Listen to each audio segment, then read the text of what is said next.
Welcome to biology पाठशाला। आज की पाठशाला में हम एक न्यू यूनिट है हमारी ह्यूमन सिस्टम की, और इसमें एक नया सिस्टम स्टार्ट करना है। We can say that new chapter start करना है, that is the nervous system. ठीक, और नर्वस सिस्टम में आज हम उसके बात करेंगे, स्टिमुलस एंड कोऑर्डिनेशन की बात करेंगे। ठीक है, कि कैसे ऑर्डिनेशन होता है। ठीक, लेकिन पाठशाला को स्टार्ट करने से पहले हम आप सभी को मोटिवेशन मैसेज देते हैं, और मेरा मानना है कि लाइफ में मोटिवेशन एक मेडिसिन या रेमेडी की तरीके काम करता है। और आज की इस सीरीज का मोटिवेशन मैसेज कुछ इस तरीके से है कि अगर हमारे मन में कोई इमेजिनेशन आती है, ठीक, और ये आपके चैप्टर में भी काम आएगा। ठीक, अगर हमारे मन में कोई भी इमेजिनेशन आती है और हम उसे क्या करते हैं, एक्शन में लाते हैं, एफर्ट्स डालते हैं, ठीक, तो हमें उसके क्या मिलते हैं बेटा, पॉजिटिव रिजल्ट मिलते हैं। हमें क्या उसके पॉजिटिव रिजल्ट मिलते हैं। इसलिए मेरे प्यारे बच्चों, आप हमेशा अगर आपके मन में कोई अच्छा काम करने के लिए आ रहा है, अच्छा स्टडी करने का मन कर रहा है, या कुछ ऐसी चीज जो आप वाकई में अच्छा करना चाहते हैं, तो इसे एक्शन में लाइए, एफर्ट्स दीजिए और इसे पॉजिटिव रिजल्ट में बदलिए। इस तरीके से बच्चों आप हमेशा प्रयास करते रहिए और आगे बढ़ते रहिए। ठीक, आज के अगर टॉपिक की बात करें तो बेटा आज का हमें जो टॉपिक पढ़ना है, that is the most prominent and the favourite topic of mind, और ये टॉपिक है नर्वस सिस्टम का। ठीक है, नर्वस सिस्टम का देखिए बहुत ही अच्छा टॉपिक है, और अब ये बहुत मेरे लिए बहुत इंटरेस्टिंग रहता है हमेशा।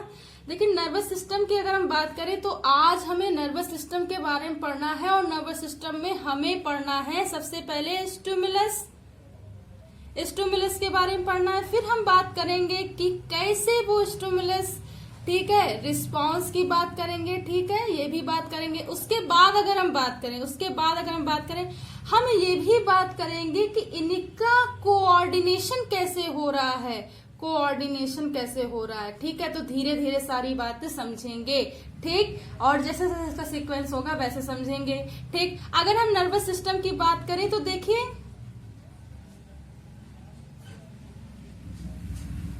अगर हम बहुत सिंपल भाषा में बात करें और अगर हम ये समझें तो देखिए क्या होता है कि भाई संवेदनाओं से या सेंसरी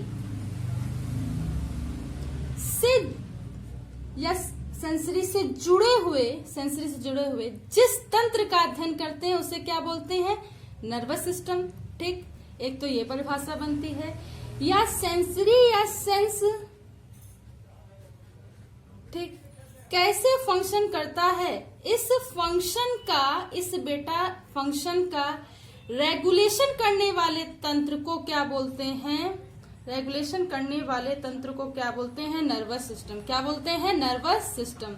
तो हमारे जीव शरीर में परिभाषा कैसे लिखेंगे, जीव शरीर में विभिन्न प्रकार के ठीक तंत्रों के कार्य के लिए तथा उसके समन्वय के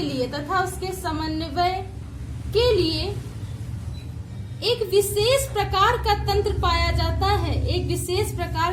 पाया जाता है, जिसे हम लोग क्या बोलते हैं, जिसे हम लोग नर्वस सिस्टम बोलते हैं। ठीक, इतनी बात याद रखेंगे। तो specific function for all the type of specific function regulated by the nervous system। ठीक है, विभिन्न प्रकार के अंगों के तंत्रों के कार्य के लिए क्या होता है, नर्वस सिस्टम काम करता है। ठीक, इतनी बात याद रखेंगे। अब ये तो बहुत छोटा टर्म हो गया कि नर्वस सिस्टम काम करता है, कैसे करता है ये समझेंगे। तो ये समझने से पहले आपको कोऑर्डिनेशन बताना पड़ेगा। सबसे पहले समझते कोऑर्डिनेशन होता क्या है। देखिए कोऑर्डिनेशन हो गया, ठीक है, और क्यों इसे कोऑर्डिनेशन को होमियोस्टेसिस से जोड़ते हैं ये भी समझेंगे, और कैसे क्या होता है सारी बातें समझेंगे। अगर हम कोऑर्डिनेशन की बात करें बेटा, तो आपको जब भी ये टर्म आएगा तो आपको बहुत सारी चीजें समझनी पड़ेंगी, और उसमें सबसे ज्यादा समझने वाला क्या है, स्टिमुलस और रिस्पांस। क्या समझने वाला है? स्टिमुलस और रिस्पांस। देखिए समन्वय बनता कैसे है। समन्वय का मतलब होता है कि किसी प्रकार की क्रिया के द्वारा एक कोई एक्शन हुआ, ठीक, किसी प्रकार की क्रिया द्वारा, ठीक, किसी अंग पर दूसरी प्रकार की क्रिया हो, किसी अंग पर दूसरी प्रकार की क्रिया, बहुत सिंपल टर्म में समझेंगे। किसी एक प्रकार की क्रिया के द्वारा किसी दूसरे अंग पर दूसरी प्रकार की क्रिया हो तो वो कोऑर्डिनेशन कहलाता है। देखिए कैसे, अब किसी एक प्रकार की क्रिया के द्वारा यानी कि स्टिमुलस, ठीक, स्टिमुलस, ठीक, ये क्या हुए, किसी सेल्स में डेवलप हुए या किसी सेल्स के द्वारा ये क्या हुए, उत्प्रेरित हुए।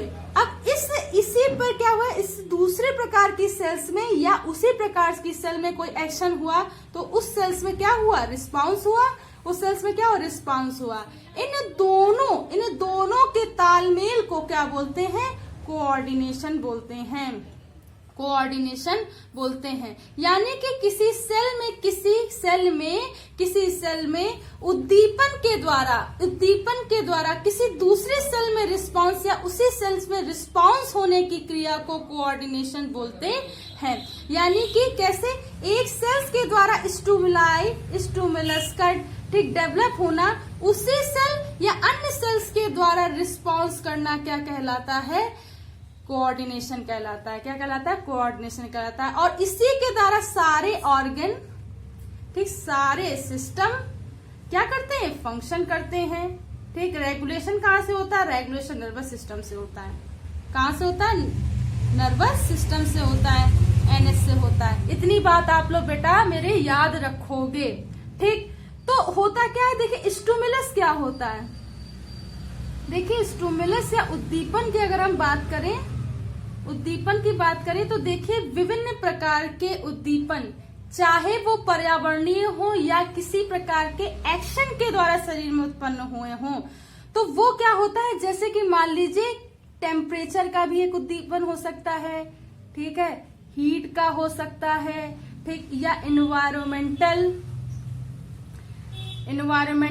ठीक है, कोई फैक्टर हो सकता है। उसकी वजह से क्या होगा, कोई उद्दीपन शरीर में उत्पन्न होगा और उसके क्या होगा, कोई ना कोई एक्शन होगा, है ना, एक्शन होगा तभी उद्दीपन उत्पन्न होगा।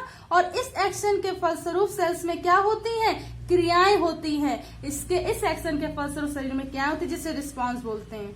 अब देखिए इसे कैसे लिखेंगे।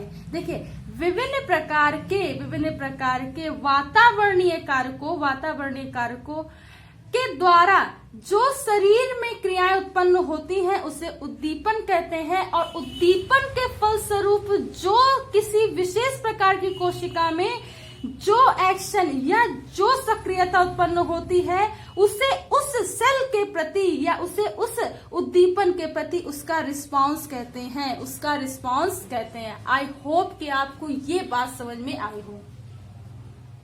ठीक, अब ज्यादा इसमें ना करते हुए हम आपको एक चीज बताना चाहते हैं, इसे ध्यान से समझिएगा। This is a response of the body by the any type of stimulus. ठीक, we can say it is a temperature, it is a heat, it is a cold और एनी टाइप ऑफ आर्टिफिशियल और natural stimulus. ठीक, किसी भी तरीके से हो सकता है, आप इसे एहसास कर सकते हैं। ठीक, मान लीजिए मैंने एक पिन आपको क्या कर दी, पिंच कर दी, ठीक है, और मैंने आपको जब वो पिन चुभोई तो सबसे पहले क्या होगा, आप इसको बहुत इसलिए ऐसे एग्जांपल देते ताकि आपको याद रहे। आप इसे स्लैब से भी समझ सकते, ठीक, कैसे समझे ये आपको समझना है। ठीक, तो मैंने एक पिन चुभी और आपने कहा मुझे लग गई। ठीक, तो ये जो प्रोसेस होता है काफी लंबा प्रोसेस होता है, वो क्विक एक्शन होता है। और वैसे भी नर्वस सिस्टम जो होता है दो तरीके से काम करता है, और जब ये क्विक एक्शन होता है तो इसके पीछे भी बहुत सारे प्रोसेस होते हैं। ऐसा नहीं कि तुरंत ही क्विक हो जाता है, लेकिन ये प्रोसेस बहुत ही कैसे होते हैं, इमीडिएट होते हैं। तो ये बात रखना। जैसे मान लीजिए कोई स्टिमुलस है, कोई भी स्टिमुलस, मैंने कहा कि एक पिन ऐसे आपको ऐसे कर दी, ठीक, तो ये स्टिमुलस है। जैसे मैंने आपको ऐसे किया, आपके सेल में क्या हो गया, ऐसे करना यानी पिंच करना क्या हो गया, स्टिमुलस का काम किया। ये स्टिमुलस क्या होंगे, वहां की सेंसरी, वहां के ऑर्गन, वहां की सेल्स के क्या होंगे, सेल्स को क्या करेंगे, स्टिमुलस के थ्रू एहसास कराएंगे। जब ये स्टिमुलस सेल्स ऑर्गन को एहसास कराएंगे तो ये जो सेंस है कहाँ जाएंगे, सेंसरी नर्व सेल्स में। ये क्या होंगे, सेंसरी नर्व सेल्स में, जो इस सेल्स में पाई जा रही हैं। अब ये जो सेंसरी नर्व सेल्स है ये पूरे फैली हुई है बॉडी में, ये पूरी फैली हुई है बॉडी में। ये कहाँ तक जाएंगे, बोन मैरो तक। कहाँ तक जाएंगे, बोन मैरो तक। अब जब ये बोन मैरो तक जाएंगी तो बेटा जब बोन मैरो तक आ गई है तो ये डायरेक्ट, ये जो सेंस है या सेंसरी है, हमने पिन चुभोई, आपको एहसास कैसे होगा, अब ये बोन मैरो तक आ गया स्टिमुलस, अब ये ब्रेन तक जाएगा। जब ये ब्रेन तक जाएगा, अब ब्रेन तक चला गया है, अब इसे एहसास होना चाहिए, ठीक, अब इसे एहसास होना चाहिए। बस अब कुछ स्टेप बाकी हैं जो ये आपको बताएगा कि कहां से ये स्टार्ट होगा, ठीक। जैसे ही ये पेन आ रहा है, अब ये मोटर नर्वस सिस्टम पे जाएगा। जब ये मोटर नर्वस सिस्टम पे जाएगा तो ये एक्शन के लिए तैयार होता है। किसके लिए तैयार होता है, एक्शन के लिए तैयार होता है। जैसे ये मोटर नर्वस सेल्स क्या करेगा, इसके एक्शन के लिए तैयार होगा, ये मसल्स में जाएगा।